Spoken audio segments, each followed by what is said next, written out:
Bueno, en este caso vamos a ver la explicación de la unidad didáctica 12, modificación, suspensión y extinción del contrato de trabajo. En esta unidad aparecen conceptos que ya se tienen que saber porque se han estudiado el año pasado en FOL y otros, bueno, que son un poco más nuevos.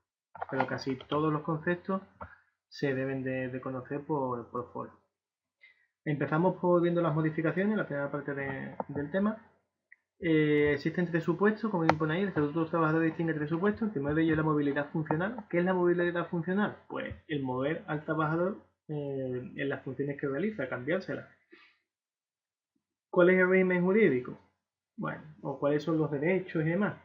Pues en la movilidad funcional horizontal, es decir, se mueve dentro del mismo grupo profesional. Esto sería, por ejemplo, un administrativo de recursos humanos que lo pasamos al departamento de contabilidad. Eso sería una movilidad funcional horizontal. Pues no existe límite temporal, se puede permanecer en el otro departamento el tiempo que sea. La retribución de las funciones realizadas, salvo que fuese inferior, debe percibir lo mismo. Es decir, si tú estabas como administrativo y te pasan a contabilidad como auxiliar administrativo, tendrás menos responsabilidades, pero en cualquier caso no te pueden bajar el sueldo, tienes que ganar lo mismo, ¿vale? Eso es lo que quiere decir. Después está la movilidad funcional vertical, que es a distintos grupos profesional, es decir, estás como administrativo, te pasan a jefe de departamento. Bien, pues por razones técnicas o organizativas y por el tiempo imprescindible, tiempo que sea, o sea, no existe un tiempo, no existe un límite temporal. El trabajador tiene derecho a retribución correspondiente a las funciones que realice, es decir, si eres administrativo y te han pasado temporalmente a jefe de sección, jefe de departamento, tendrás que cobrar como jefe de departamento. Si la movilidad es ascendente, el trabajador tiene derecho a reclamar el ascenso si se mantiene más de 6 meses en un año o más de 8 meses en 2 años. Es decir, eh, puede estar el tiempo que sea. Se puede pedir la retribución de ese puesto, pero si se mantiene en el puesto más de 6 meses en un año o más de 8 meses en 2, el trabajador tiene el derecho de decir que ya se queda ahí, que no se vuelva al puesto anterior. ¿De acuerdo? Por lo tanto, estos dos tipos serían movilidad funcional. El segundo de los tres que hemos dicho sería movilidad geográfica. ¿Cuál es la definición? Pues que cambia de centro de trabajo, lo que supone también que cambie la residencia. Dentro de la movilidad geográfica hay dos, el desplazamiento y el traslado. ¿Qué es el desplazamiento? Bueno, pues si se realiza menos de 12 meses en 3 años, se debe comunicar al trabajador con antelación suficiente y además la empresa debe abonar los gastos de viaje y dieta. Si el desplazamiento es superior a 3 meses, se debe avisar como mínimo 5 días laborables antes y el trabajador tiene derecho a 4 días de permiso por trimestre en su domicilio de origen, sin contar los de viaje. ¿Vale? Es decir, que si el desplazamiento es superior a 3 meses, si vas a estar 3 meses fuera de tu casa en la otra punta del mapa, se te tiene que avisar como mínimo con 5 días laborables antes y además el trabajador tiene derecho a 4 días de permiso por trimestre en su domicilio, sin contar el viaje.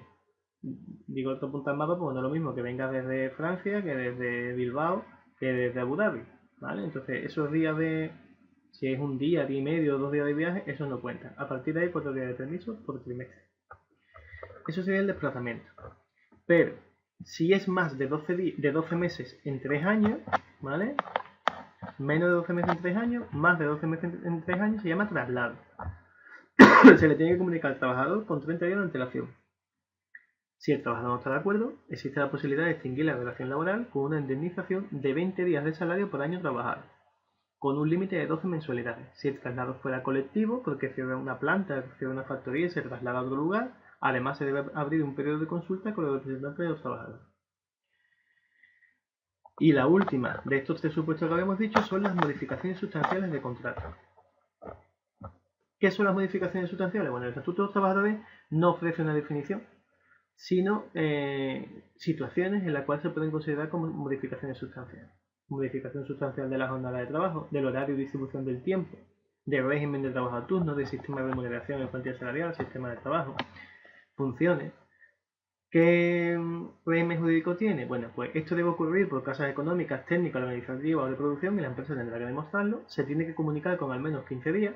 El trabajador que no esté de acuerdo puede impugnarla ante la jurisdicción correspondiente, es decir, puede abrir un procedimiento por la vía administrativa. Y cuando el trabajador resulte perjudicado por la bonificación y esta modificación y esta afecta jornada, horario o turno, sistema de remuneración como salario y funciones, también tendrá la posibilidad, como antes hemos dicho, de extinguir su relación laboral con una indemnización de 9 días, de 20 días de salario por año, pero en este caso, en vez de con una limitación de 12, de 9. Si la modificación se lleva a cabo existiendo menoscabo de la dignidad del trabajador, este podrá solicitar la resolución judicial del contrato con derecho a la indemnización señalada por el despido improcedente. ¿Esto qué significa? Esto significa que el menoscabo de la dignidad del trabajador es que se haya hecho con mala fe, es decir, que se le baje la jornada de trabajo, se le baje el sueldo por la cara, sin que exista verdaderamente una razón económica o técnica u organizativa, ¿vale? Sino que sea por mala fe de la empresa. Si la modificación es de carácter colectivo, además se tiene que abrir un periodo de consulta, ¿vale? Que el carácter colectivo es que siempre pase en una planta, en una empresa, a todos los trabajadores igual. Bien, pasamos al siguiente punto del tema, que sería la suspensión del contrato. Es una introducción del mismo que tiene como consecuencia el cese temporal de las obligaciones principales.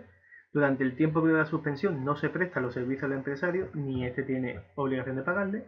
¿Y por qué puede ser suspendido el contrato? Pues por mutuo acuerdo de las partes, porque las partes consignadas, las consignadas válidamente en el contrato puede haber cláusulas que digan cuándo se puede suspender, incapacidad temporal, maternidad o paternidad, ejercicio de cargo público representativo, privación de libertad, es decir, por tener que, mientras no exista sentencia condenatoria, suspensión, pues tiene que estar en la cárcel, suspensión de empleo y sueldo por razones disciplinarias, fuerza mayor, causa organizativa, huelga.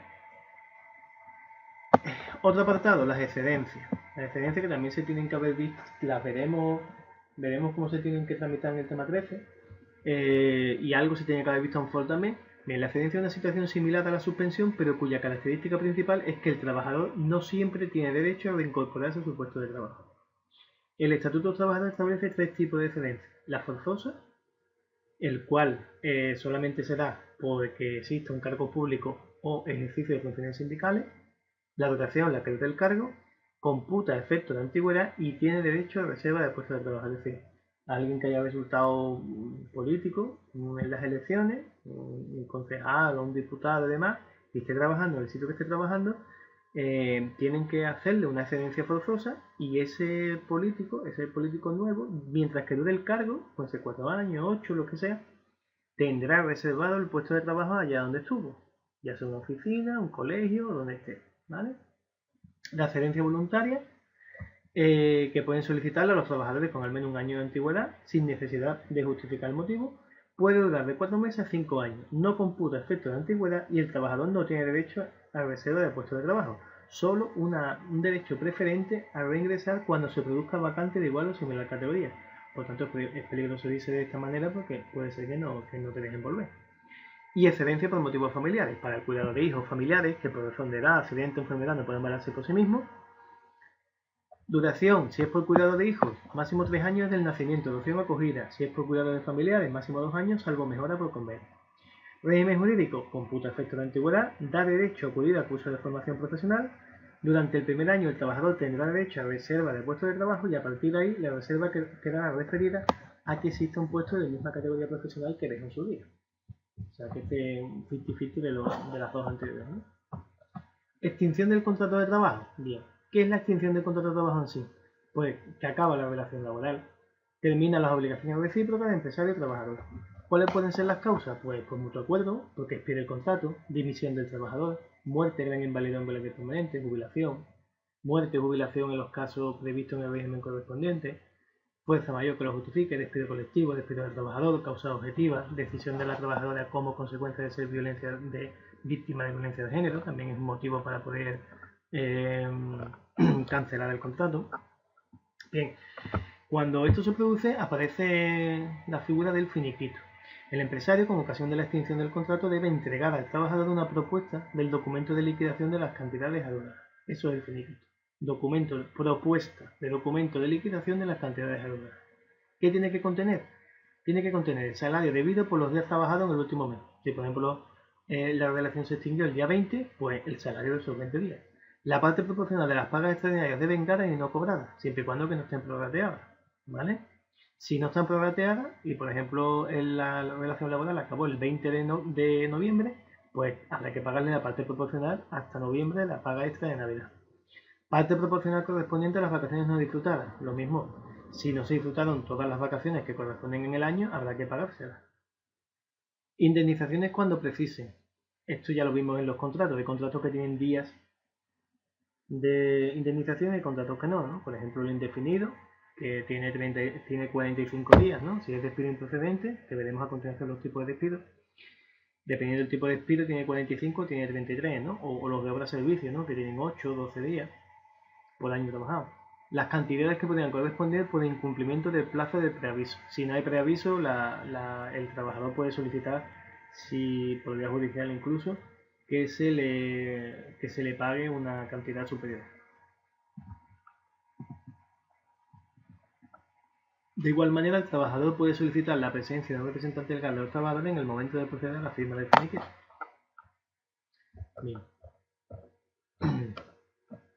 Extinción del contrato por voluntad del trabajador. El trabajador pone fin a la relación laboral de forma voluntaria. Únicamente se le exige cumplir el preaviso que determine el convenio colectivo, que normalmente son 15 días. Hablamos de baja voluntaria o dimisión. Cuando el trabajador se va, se habla de dimisión. En este caso no se percibirá indemnización ninguna. Pero ojo, que no se perciba indemnización. Si os fijáis, la indemnización es una parte del finiquito. Todo lo demás que pone el finiquito sí tiene derecho a que se le dé, ¿vale? Por eso además una de las razones por las que hay que avisar 15 días antes. Si el trabajador no respetase el plazo de preaviso, estaríamos ante un caso de abandono, sería dimisión, pero sería abandono, por lo que podría conllevar una sanción para dicho trabajador. Bueno, la sanción puede ser que no se le pague alguno de los conceptos que aparecen aquí.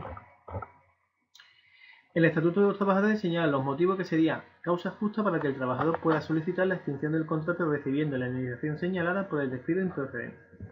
Modificaciones sustanciales, la falta de pago o retrasos continuados por la nómina y cualquier otro incumplimiento grave de las obligaciones del empresario. Extinción del contrato por causa objetiva. Es una de las causas de la extinción del contrato de trabajo que prevé el Estatuto de los Trabajadores y se puede producir por estas causas. Por ineptitud del trabajador, conocida o sobrevenida con posterior a su colocación, por falta de adaptación del trabajador a las modificaciones técnicas, causas económicas, técnicas, organizativas o de producción de la empresa, asentimos frecuentes, aunque las faltas sean justificadas.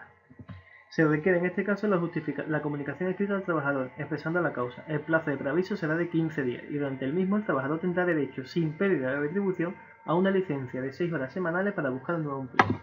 Esta extinción da lugar a una indemnización de 20 días de salario por año trabajado, con un tope de 12 mensualidades. ¿Vale? En este caso, bueno, pues aquí tenía las 4 causas por las que se puede declarar un despido objetivo y, bueno, un despido que a veces que es más o menos frecuente y bueno, que no siempre se da, digamos, aunque sea frecuente no siempre se da, lo que se busca algo de esto, ¿no? Esto con la crisis había muchas empresas que se han acogido a esto, a causas económicas, a causas técnicas, en fin. Despido colectivo, pues está fundamentada en causas económicas, técnicas, administrativas de producción y afecta en un periodo de 90 días a 10 trabajadores en empresas de menos de 100, el 10% de los trabajadores, 30 trabajadores de la totalidad de la plantilla. Esto es lo que se conoce como un ERE, de extinción. El despido colectivo debe ir precedido con un periodo de consulta, el empresario comunica a la autoridad laboral el resultado de la consulta, la decisión empresarial puede impugnarse, pero salvo pacto que lo mejore, la extinción es exactamente igual que el despido objetivo. 20 días de salario por año de servicio con un tope de 12 mensualidades. Despido disciplinario. El contrato de trabajo se puede extinguir también por decisión del empresario con un despido disciplinario, por un incumplimiento grave y culpable del trabajador. ¿Qué se tiene que alegar o qué se puede alegar? Falta repetida e injustificada de asistencia o puntualidad al trabajo, indisciplina o desobediencia, ofensas verbales o físicas al empresario o a las personas que trabajan en la empresa, transgresión de la buena fe, disminución continua de voluntaria en el rendimiento, empleo habitual o toxicomanía, acoso. El despido disciplinario deberá ser notificado por escrito al trabajador. En la comunicación se deben constar los hechos. Este despido no da lugar a la indemnización del contrato, pero repito, todo el resto de conceptos sí. Por último, calificación y efecto del despido. Pues una vez que el despido se produce, en la extinción de contrato por causa objetiva y el despido disciplinario, el trabajador puede no estar de acuerdo con la decisión del empresario. ¿Vale? En este caso se puede impugnar el despido ante el juzgado de lo social en un plazo de 20 días, aunque hay un paso previo y obligatorio que es acudir al servicio de mediación de arbitraje y conciliación para presentar lo que se llama la demanda o papeleta de conciliación. En este procedimiento, que suspende el plazo de impugnación de los 20 días, puede terminar con un acuerdo entre empresario y trabajador o sin acuerdo. Si no hay acuerdo, entonces el trabajador tiene derecho a ir por la vía judicial, a juzgar de lo social o quedarse con lo que la empresa le haya dado. Si va por la vía judicial, bueno, pues al celebrarse el juicio, el juez calificará el despido como procedente, improcedente o nulo. Esas son las 3 calificaciones que hay. ¿Qué es lo que pasa en cada uno de ellos? Pues si el despido es procedente, cuando queda acreditada la causa alegada por el empresario en el escrito. ¿Qué efectos tiene? Extinción de la relación laboral sin derecho a indemnización, salvo en el caso de extinción por causa objetiva, en el que sí que seguirá prevaleciendo los 20 días de salario por año trabajado con un tope de 12 mensualidades. ¿Qué pasa si es improcedente? Pues cuando la causa de despido no se ha podido acreditar o no se considere suficiente o hay un defecto de forma.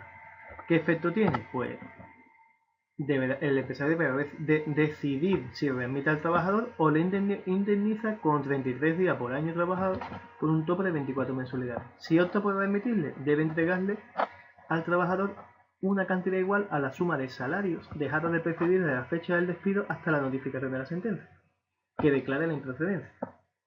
¿Qué quiere decir esto? Esto quiere decir que si te despiden el día 1 de enero, pero el juicio no se celebra hasta el 1 de junio, y hasta el 1 de julio, por ejemplo, no hay sentencia, si el empresario opta por la readmisión en lugar de pagar esa indemnización, el empresario tiene que pagar enero, febrero, marzo, abril, mayo y junio. Esos sueldos los tiene que pagar como si hubiese estado dentro de la empresa y por supuesto también se percibirá la antigüedad, ¿vale? Esos son los salarios de tramitación. ¿Y qué es el despido nulo? Bueno, esto, cuando se produzca la violación de los derechos fundamentales y libertades públicas del trabajador, en este caso, lo que se dicta es una readmisión inmediata del trabajador y con abono de los salarios de tramitación. Es decir, en este caso sería pues un poco más, la sentencia es un poco más rígida que en el despido precedente. En este caso sí que el trabajador entra en la empresa, no es una decisión del empresario en este caso, sino una decisión después, y se le tienen que abonar los salarios de tramitación tal y como hemos dicho antes. No obstante, como hemos hablado antes del menoscabo de la dignidad y demás, si el trabajador creyera que se ha menoscabado su dignidad y demás, puede solicitar en ese momento, vía judicial, al juez que se le disuelva, se le cancele el contrato a razón de 33 días por año trabajado y no volver a la empresa, ¿vale? Se puede pedir en este caso, pero si no, habría que readmitir al trabajador. Bien, hasta aquí llega el tema 12, que como digo tiene que haber sonado al concepto del año pasado de Ford, y el siguiente que veremos será el tema 13 y 14, que lo veremos juntos en un día.